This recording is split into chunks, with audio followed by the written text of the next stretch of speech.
Okay, so welcome back to the channel, you guys. Today I'm going to do a really short tutorial, like 15 to 20 minutes long, showing you guys a little fun exercise that I like to do whenever I don't really have a lot of creativity to do a daily sketch. If any of you guys are wondering, I try to do a daily sketch, something that kind of exemplifies my quest to learn and be a better artist. And this particular exercise is really good whenever you sit down and you don't have a lot of creative juices flowing in your brain. It also is really good because it breaks down the, the process of character creation to its rudimentary, really basic forms, right? We think about character creation as being something really complex, but whenever you sit down and you break it down into simple shapes, then you realize you can create some really complex images and come up with something lots of fun. So the character that, the mashup, I call them mashups, mashup between one animal and another animal, and you mash them together to create something new. So this is a fun exercise that I actually, I know works because I've tried it in multiple grades whenever I taught at not only the kindergarten level, but all the way up to high school and through college. So this exercise is really good for those really beginning in drawing because it teaches you anatomy, it teaches you character creation, it teaches you basic shapes and forms, and you can rely upon this to create some really fun and exciting characters. So what animal am I mashing up with the other animals? So today I'm doing a frog, an amphibian, and a rhinoceros. I'll be working on the XPPen Artist 22 HD, second generation, and I'll be using the XPPen remote, and it's paired to an all-in-one. So something similar to maybe a Surface or a Dell or a Lenovo, one of those products that's currently in the marketplace. I think that eye's a little bit too big. Currently in marketplace that a lot of you guys are using nowadays. All-in-ones are very popular because they're inexpensive compared to a desktop, and they're very powerful with their integrated graphics cards and their their processing power. So why did I choose a amphibian and a rhinoceros? Well, first of all, rhinos are really awesome and huge and armor plated, and they're kind of, how do I equate them? Kind of like an elephant and a dinosaur. So they kind of look like a modern day, like a triceratops. And I think that's really cool, first of all. And second of all, with a frog, you've got that amphibious quality to him that is kind of slimy, and it's slimy and as well as, kind of fragile. So in character design, one of the things that I learned early on was whenever you have kind of that dichotomy of design, that dichotomy being two elements that are placed together that are opposites. So a frog being a small, slimy amphibian, water-based, that is a little fragile, right? Frogs look a little fragile. If you pick them up, you don't really grip them. And then you have a rhinoceros that is tough. He's huge. He's got horns. And he's just overall, really robust. Kind of like he's kind of like the Jeep of the animal world, right? He's all terrain. He's no frills. He's got armor plating, and one of the things that I always like to do is combine those two elements. So as I progress forward, what's going to end up happening is I'll do the basic sketch. And then I'm going to put you guys on a short time lapse to show the inking process. And then finally, I'll wrap up putting in color. I'm going to try to keep the video to around 15 to 20 minutes total. Total drawing time could vary from 45 minutes to an hour, depending on how complex I want to get and as I narrate through.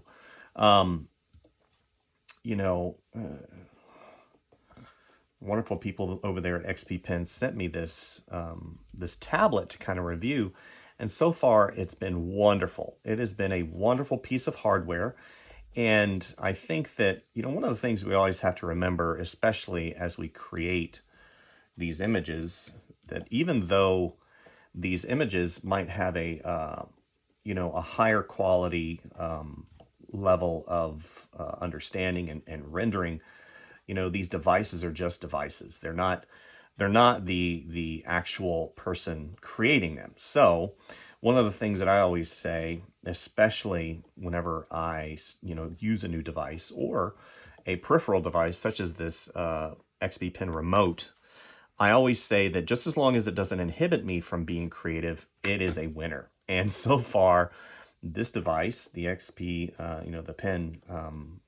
XPPen Artist 22, has been a fantastic device. I've done quite a few pieces on it, and it's got, I believe, 1,000, or not 1,000, but it's got over 8,000 levels of pressure sensitivity, which is really great, very comparable to other devices in the marketplace. But also, it's got an HD screen, which is kind of the standard now. I know other screens are higher resolution, but the reality is if you're not doing super incredible renderings that involve you zooming in to absolute nil, then the HD screen is really good, especially if you're just coming into the to the digital art world. This is a great budget tablet, and I definitely recommend it for those who are interested in getting into digital art. There you go. So, what am I doing? I've got my base sketch down. Now I'm going in and just putting in some of those areas that I think would exemplify and help out the, the drawing overall. So if we look at certain reference items, which right now I'm not really going off a reference. I've looked at a lot of different frogs, and I've got a pretty good idea of what frogs look like. But, having your reference items in front of you is really good, just as long as you're not what I like to refer to as a slave to your reference. You don't want to go in and use your reference exclusively, because it can actually work against you, especially if you don't own the reference. So always be mindful of your reference materials, where you get them, how you use them, how you place them, and of course, how you reference them. It's very important that you do that, because you don't want to be in a situation, like I have been in the past, directed by certain entities to use a reference exclusively, and then you get snagged because you've really followed the reference too exclusively. And if you don't own the rights to that, you need to make sure and give reference to the person who owns that reference. So, that being said, this is a complete kind of reference-free sketch. I'm thinking about all the elements of a rhinoceros and a frog. Kind of sounds like a movie, The Rhino and the Frog. Okay, so as we come here, I am thinking anatomy. I am thinking, how I can merge these two huge different types of animals. One, again, is very slimy, very slippery. The other one is huge and hulking, and I need to remember that I can't really favor one of the other. Now, obviously, this is kind of the body of a frog, but I've gone in and tried, at least, to show you elements of each. Let's give him some little hair up here. I might need to... There we go. On rhinos, it's really cool because their ears are one of the few features that are kind of soft, right? They look soft. They got little hairs sticking out of them. And then you've got this armor everywhere. So I'm going to try, right, the folds. The folds are important. So maybe you've got a fold right here that kind of comes around. And you've got another fold right here. And the folds, it seems the creases in the folds are what really make a difference with these. And I had to do the legs of the frog, right? So this comes here, And then we're going to have this large toenail that kind of juts out somewhat.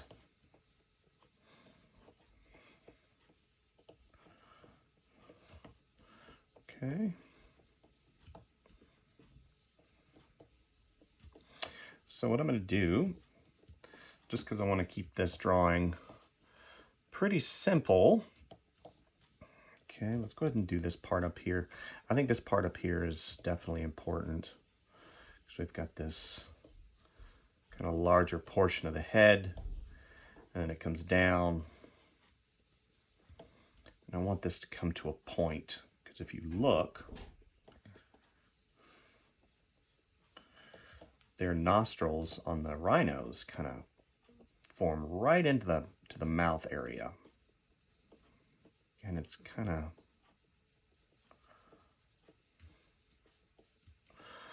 there we go. Okay, guys, so I'm gonna go ahead and put you on a really quick time lapse as I shore up the sketch. And then after I shore up the sketch, we'll bring you back into the live drawing and we'll put in some simplified color to help really define. Let's get some grass over here. He's kind of in the grass. Okay. Here, gonna have that elbow. I didn't do the elbow. There we go.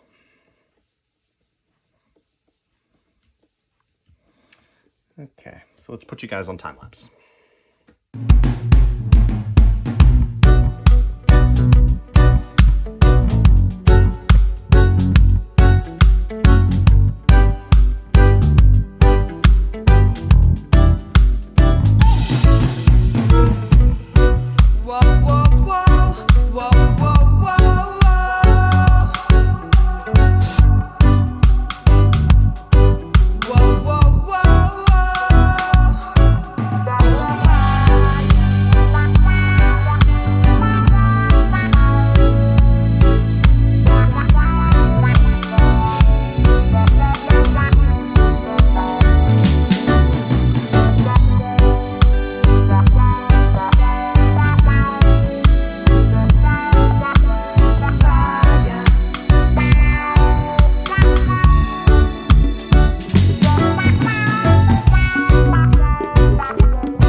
So I blocked in the line work really quick, as you guys saw in time lapse. So now what I'm going to do is I'm going to go ahead and choose a green color, but it's not going to be like slap your face green. It's going to be sort of a grayish green color. And I'm going to stay on this existing brush that I have right here, this Pastel C. And there's many ways that I can go in and block in the color, but I feel, you know, for this particular exercise, I'm going to go ahead and turn pressure off.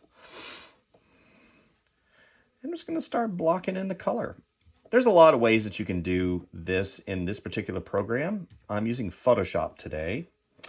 Photoshop is a great program for those of you who want to get into the industry, and it literally is like a Swiss Army knife. It does so many things, from, of course, photo manipulation to painting that you see here. It does have the capability as well to manipulate 3D. So if you're interested in Photoshop, obviously, Google it, search it, do whatever you need to do, and start learning. There are other programs out there that are free. Photoshop is not one of them. So as you see, I'm just basically color by numbers, right? I choose a color. I start blocking in what is called local color being a hue that doesn't have any light or shadow on it. And it is the base color to which I will be painting certain aspects of this particular creature. One of the things that you probably want to do is you create your own little palette, and you can create it over here on the left-hand side on the same layer if you like, or you can place it on a separate layer. I like having that because eventually I'm going to have to reference that color again. And I want to have it handy dandy whenever I'm ready. I don't want to have to unclick layers and whatnot and search for that color. So I'm going to go ahead and put you guys on time lapse as I block in this local color. And as we progress through this mashup, this frog rhino, you'll see he'll start coming to life, which is really a lot of fun, especially in this digital environment. You can really manipulate these images and create different textures and whatnot. So I'm going to put you guys on time lapse as I block in the local color. Enjoy.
Okay, so that is the final drawing. Just to go through my layers really quick so you guys weren't lost, after I blocked in my local color, we'll go all the way back. So here's the sketch with local color, and I started putting in a little bit of different hue just to kind of push and pull the overall contrast. Then I went in and I put my shadows in on a layer mask using multiply, and I did a darker purple, a cooler color to kind of, again, push back and pull some of those highlights of the character. So then I went in and put some highlights in using the normal layer. And finally, all of these are on layer masks. So then I went in and put some reflective color on there just to, again, give it some more form overall. I'm playing around with the layer transparencies right now. I actually like the normal. And then I went in and put a little bit of eye shine, and I placed some overlay highlights to give it a little bit of sheen because it is a frog, partially. And then finally I went in and did some upper highlights on overlay, again, to kind of push back and pull some of those contrast items. So that's it for today. Hopefully you enjoyed this video. It wasn't too long. You know, using the electronic devices that we have available as today, and especially not only the software, but this tablet right here, it's just a wonderful thing. With the 8,000 plus levels of pressure sensitivity, you get an incredible drawing experience, coupled with the fact that this is a textured surface. It is an applied textured surface, so it's very similar to drawing on paper. In addition, it's anti-reflective, so I'm not having to deal with all the ambient reflections that are happening in this room. So that is all I wanted to show you guys today. Hopefully you enjoyed the video. Definitely like and subscribe, and there's tons of other videos here on the channel. And as always, go out and draw something fun. This exercise is a wonderful exercise, mashing up two animals, and it doesn't stop there. You can mash up mechanical, organic. You can do sea creatures with land animals. You can do whatever you want. The only thing that stops you is your imagination. So hopefully you guys, like I said, enjoyed the video, and we'll come out with a few more videos coming soon. Thank you, guys.